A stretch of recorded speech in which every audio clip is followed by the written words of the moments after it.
Welcome back to another exciting episode of Cyber Defense TV. I'm your host, Gary Malewski, and the publisher of Cyber Defense Magazine. Sitting in my hot seat today is a very special guest at the headquarters of Endace. It's Kerry Wright, the Vice President of Products. Kerry, welcome from overseas. Hey, thanks, Gary. It's great to be back. It's great to talk to you again. I missed the men at work, I missed my Vegemite sandwiches, and I missed my network recorders. So let's talk about one of those three things. Yeah, let's talk about network recorders. Absolutely. Excellent. So Endace is the market leader recording the network, and we're talking about like the fabric of everything, all the traffic, all the packets, all the payload. You catch it all in real time at any speed? Absolutely, yeah. So that's our bread and butter. That's what we live and breathe: packet capture, network recording. And so we're scalable network recording. We record at scale across small networks, medium networks, large networks. And we can go very deep in our recording. So we can record days, weeks, months. All sorts of industries need our network recorders. So when we talk about network recording, we still need a front end to this. And before we get to the front end, like a Splunk or my SIEM or SIM, I'd like to ask you a couple quick questions.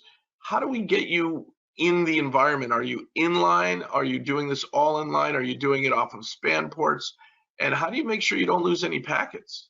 Yeah, recording every packet is absolutely crucial, and that's what we live and breathe, making sure that we can give you a full record of exactly what happened, so you can see, how did a breach occur, or what are the starting points of a threat. You need to see every packet, and you need to be able to look at stuff that you may not know that you need to look at the time when it was recorded. So how we're installed in the network is we're typically installed on a packet broker or a network tap. A span port is another way to go. And as long as you're getting a full feed of all of the packets, network tap or packet broker is probably the ideal, because they're also lossless technologies that don't drop any packets. And so when we're connected to, say, a critical point like a network gateway, we record everything that goes in and out of the network, and we give you a full history of that. And you can either look at it through our own UI, which gives you, full search capability, or you can integrate our technology with such as Splunk or other tools, so that your analysts can just go in from one UI and have the full network history as the evidence that they can then research and investigate when they're doing incident response. Now, Kerry, let's look at the change in the landscape. Coca-Cola had, let's pretend 50,000, I don't know the exact number, 50,000 employees inside the office most of the time. Now they've got maybe 100 employees in the office and 49,000, working remote from home. Those aren't the exact numbers, but we do know that because of COVID, before COVID, about 3% work from home, now about 49 to 50% work from home. So the big question is, are we overwhelming the cloud with poor hygiene, with home computers, trying to do our work remotely? And are you helping detect all these threats and risks in the cloud at this? It's just massive data coming from all directions now. It is. It's completely turned the traffic patterns of most networks upside down. You've got huge build outs of remote capabilities for these private data centers, especially, where now it's not simply a person in an office on a laptop or a desktop accessing, data from within the office. It's people accessing from all over the place and from insecure environments. So we've seen a massive build out of technology back in the private data centers and in the cloud to try and better detect what's going on. There's the threat landscape, or the attack surface has increased exponentially.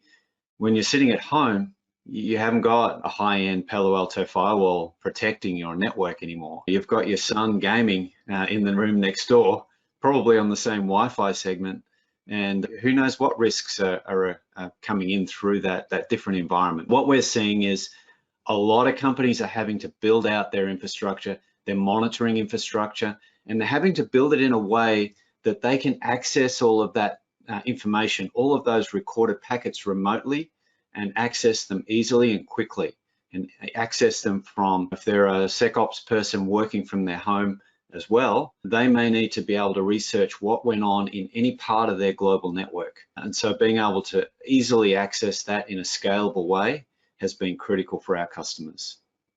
Now you're the underpinnings or the infrastructure beneath the infrastructure. So Yeah. when people are collecting all this data, I mean, they're running their networks live. They're not stopping to look at last year's recording, for example, but you can No. record the data for a year, 2 years, as much storage as they can handle. You could Yeah, record the data absolutely. for. Typically, our customers are aiming for a month of storage. That's what some of our customers are aiming to put in place. We have the rare occasional customer that wants to get back 6 months, go back 6 months of storage. And the breakthrough that's happened with us is that we're able to do this in an affordable and scalable way. If you look back a couple of years ago, a month's worth of storage was out of reach for most organizations, but it's not any longer. And in fact, it will save those organizations a lot, because with the packets at hand, you're not just looking at a log anymore, you're looking at actually what happened. You're looking at the exact details of what went in and out. It's a bit like comparing, say, an alarm system where you have a sensor that knows someone opened a door versus having a CCTV, so you can see the person's face and what they walked out the door with. I'd rather have the CCTV. So think of us as a CCTV for the network. So you can see exactly what happened when that firewall alert triggered. You can go back and look at exactly what happened. Are you seeing things with your customers around the globe where there's new attack methodologies that they're noticing or you're noticing based on packets and payload? Where are the latest attack vectors, and what are you seeing out in the field? Yeah, so definitely supply chain attacks are starting to become more prevalent, and they're quite difficult because the attack vector to get in is quite often unknown until it's been exposed. And once it's been exposed, you need to be able to wind back the tape and have a look at, did I see that attack vector?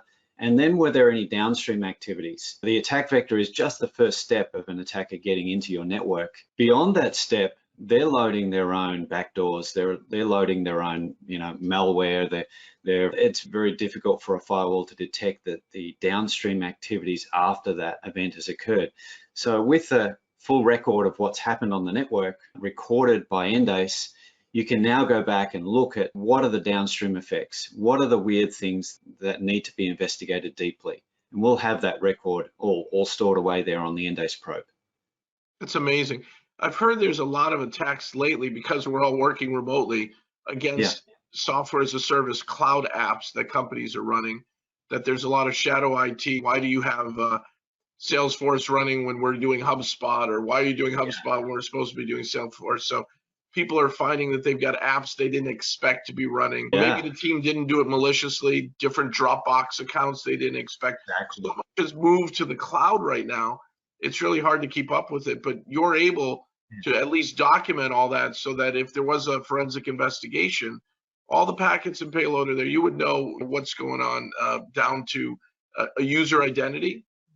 Yeah, absolutely. So we can record everything that goes in and out. And when you work from within Splunk, for example, you'll be able to go from identity events and pivot into the packets to actually see exactly what happened, and then start to look laterally to see was there any lateral movement, was there any data transferred in or out of the network, were there any services accessed, like these weird cloud services, or even DNS, for instance, accessing DNS servers outside the network. We're not always set up to protect against those events, but if you're recording it, you can start to detect and start to really properly research those.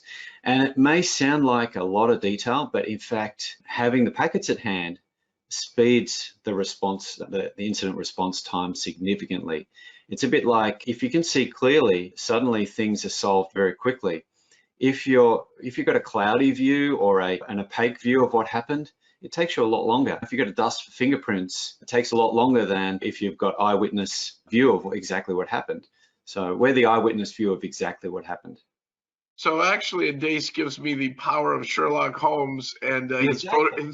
his photographic memory. Exactly. And we do it in a scalable way. Scalable in terms of scalable depth of storage, scalable across the globe, scalable search. We're recording billions and billions of packets, and you need to see the handful of packets that actually relate to your event.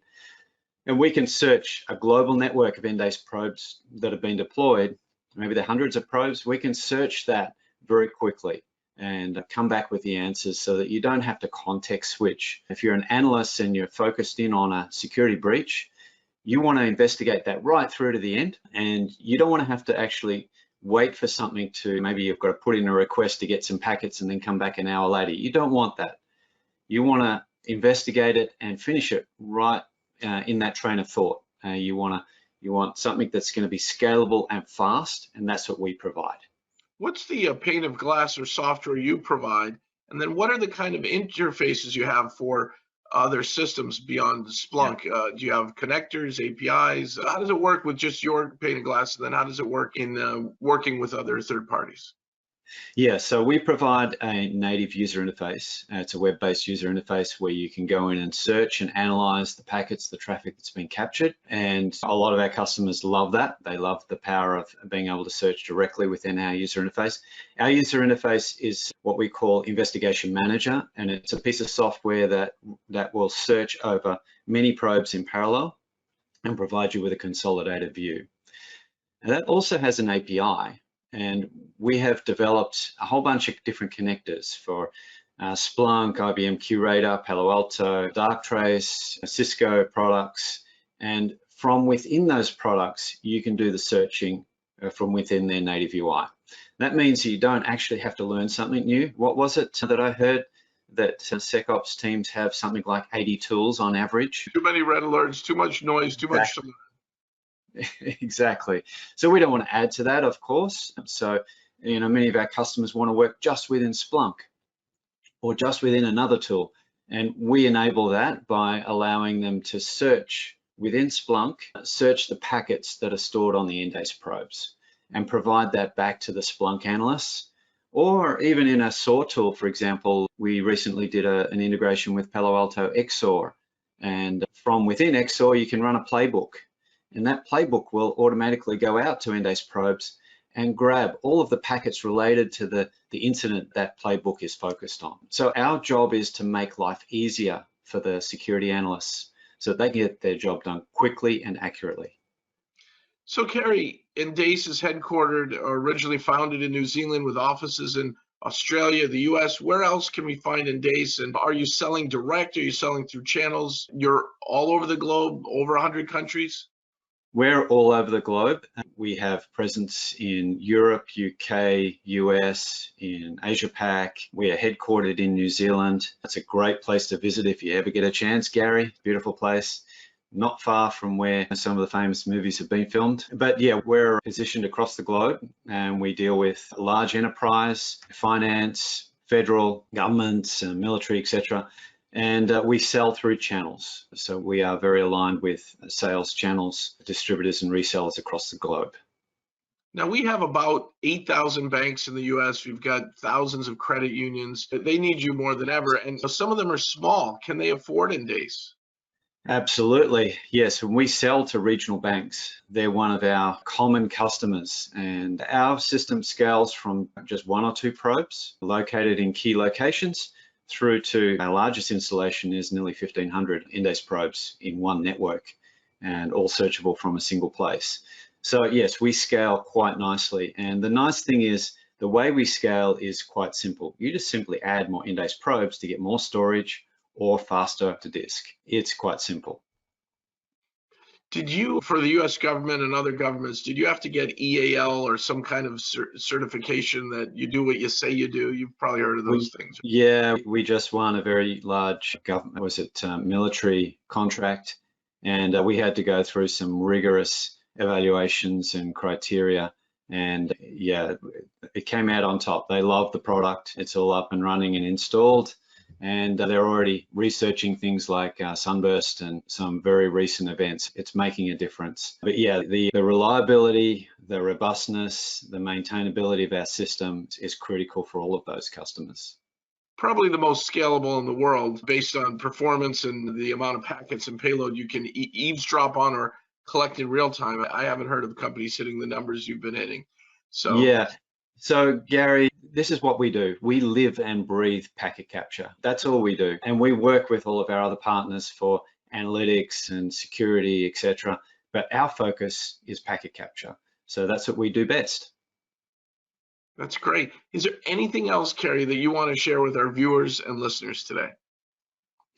I think Endace is the scalable network recording that is now affordable. If you look back a few years, network packet capture or network recording was a little bit of an elitist thing for the high-end SOC teams. Endace has really changed the game there.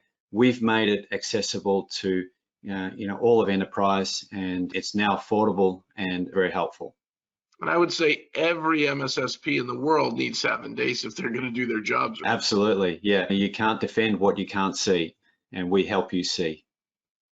You heard it here on Cyber Defense TV. Sitting in my hot seat, Kerry is the VP of Products at Endace, Vice President of Products at Endace, a very hot company, very cool company, doing something that most companies can't do, but is a requirement, as you said, so that we can see what's going on in our networks and we can actually maybe catch the bad guys for once. Anything else you want to share with the viewers or listeners? No, it's great to talk to you again, Gary. Thanks for spending the time with me. Thanks for coming back. And folks, again, you come back next time to another exciting episode of Cyber Defense TV.